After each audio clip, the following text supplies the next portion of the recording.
It's defined by a particular sequence of conditions that you can see there outlined outside of the circles on the chart,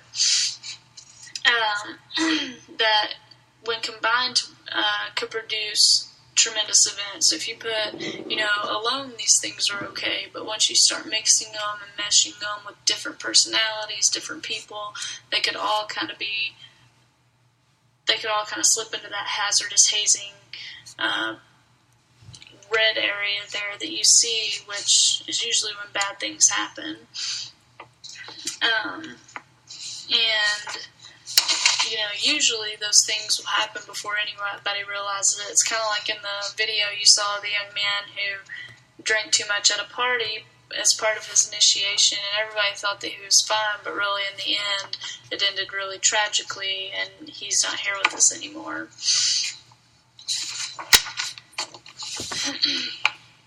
So if you want to look at that just a little bit more, your environment kind of basically describes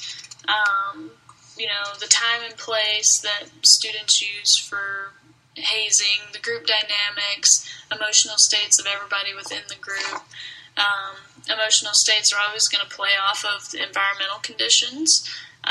Then you have your internal processes, so human nature, developmental needs, sadomasochism, unconscious forces, all those things within each individual that are going to kind of gear them in different directions or the same directions or cause conflict. Or then you have characteristics, your attitudes toward authority, personalities of leaders, personalities of bystanders, victims, traditions, initiation rites. Basically, there's 3 different types of people in this scenario. There's the bystanders, the victims, the perpetrators. The perpetrators are the ones doing the hazing.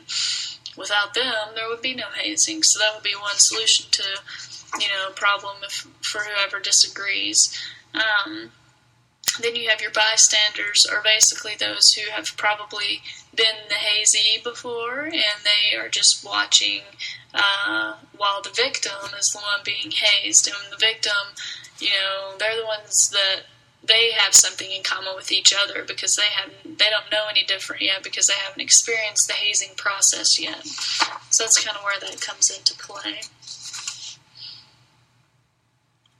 My position is that I'm against hazing. Why? 4 main points that I bring about here. 1, it's a waste of time. 2, I think it's bad for team chemistry. I don't believe in any rite of passage. And what about respect? Where has that gone in this scenario? So starting at the top with a waste of time. Playing sports in high school, collegiate, professional levels, especially, require an enormous amount of time. With just football for an example, there's practice time, film time, conditioning time, weight training time, plus like a normal person you have to eat, sleep, study if you're a student, and even if you're not, you're going to be studying plays and all that at the professional level. With all these elements, plus ones that I've probably not counted for, why would an athlete want to build extra time into their schedule for pointless activities such as hazing?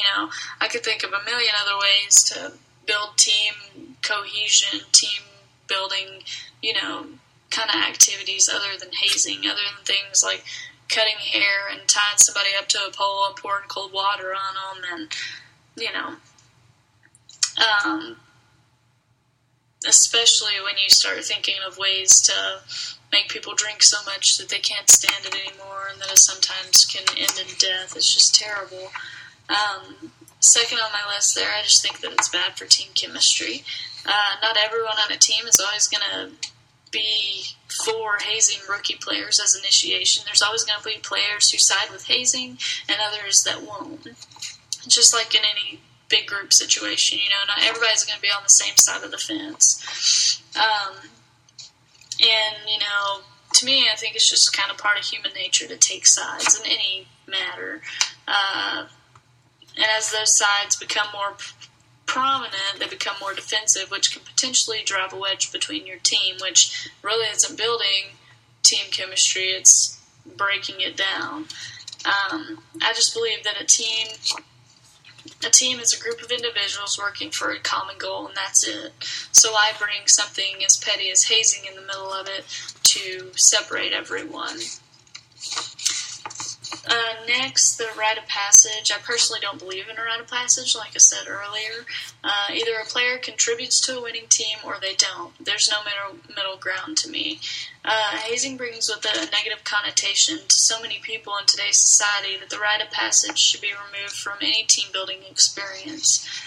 There's many scholars today that can think of so many ways to build on, focus on team building, and ethically speaking, I think that if a player deserves the right by his or her coach to be on a team, then they should be on a team.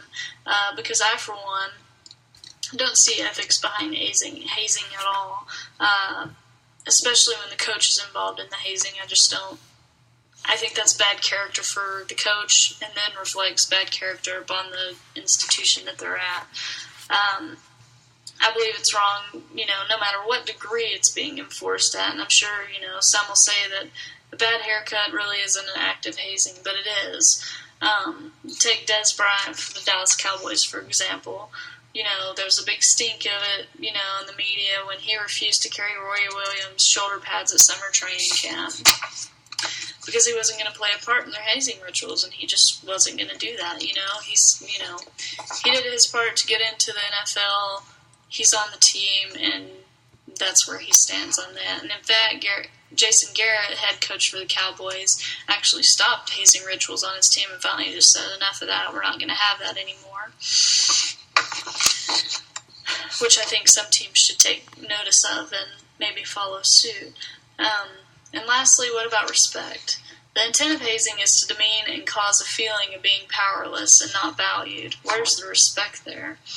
As we're contributing members of society, each and every one of us, we must also examine our respect of and for others. I'm not sure if anyone knows who Stephen Covey is, but he says, to do well, you must do good, and to do good, you must be good.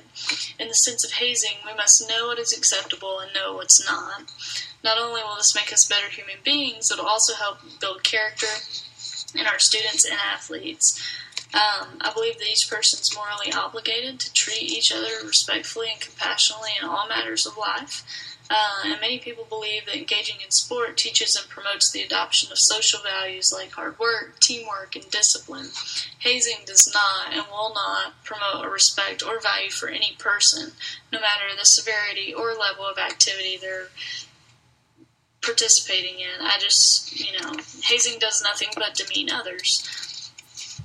Now, there are implications and some recommendations that I will share with you a little later that support my reflections about the stance that I take. First of all, hazing is an integral part of athletics in high schools, universities across the nation. That, it's an integral part of something that doesn't need to be an integral part. We need to be focusing on other things. If we want to focus on team building, find new ways to focus on team building and stop putting students in the jeopardy of other students' lives because they think they know what's best for them. It's obvious that hazing occurs not only in sports, but also clubs, sororities, fraternities, high schools, and more than likely, if they participated in hazing activities in high school, they're going to be more willing to participate in hazing activities in college, so forth and so on. Officials, especially coaches, athletic trainers, administration, and parents, have to take a stand against hazing to stop the violence. That's just the bottom line. In order to make a difference, kinesiology professionals and anyone involved with the athletes must be educated and understand that hazing is, understand what hazing is and the harm that occurs because of it. Excuses that hazing is a rite of passage or a tradition should not be accepted at all. We also have a moral duty and obligation as professionals to act and put an end to hazing if ever placed in such a situation. And to kind of conclude here, I just believe that we must develop a zero-tolerance policy that clearly states the unacceptable behavior and punishment should hazing ever occur. It's best for coaches, administrators, and athletic trainers to explain these policies before a season or school year begins so that everyone's on the same page. Student contracts or pledges against hazing may also be an exceptional way to decrease those chances. But I just think that contracts could be a good start to promoting the bonding and the unity of a team. Other ways to promote team building can include team dinners, skit nights, community service projects, team trips just to get away from the sport and just be a group together for a little while. And, although hazing sometimes appears harmless, it can quickly become harmful and devastating.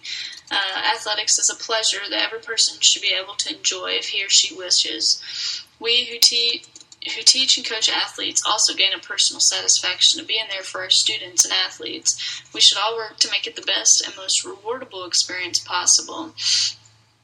Team discussions about the consequences of hazing, the meaning of hazing, and the behaviors involved in the hazing activities should be implemented to promote critical thinking of all individuals involved. Make them think about the consequences, what really happens, in one of these events. Because honestly, you never know whose life you'll save next. And very lastly here, I just have a couple recommendations that I found from StopHazing.org that I thought were really necessary. First of all, just foster unity in your team, develop problem-solving abilities, develop leadership skills, instill a sense of membership within the team, make them feel that they don't have to do all of those ridiculous things like hazing to be a part of a team, promote scholarship, build awareness of chapter history, aid their goals, and most of all, improve their relations with their teammates, their schoolmates, their teachers, just so they can build on their good character and moral values. And thank you, and I really appreciate you listening and watching my presentation.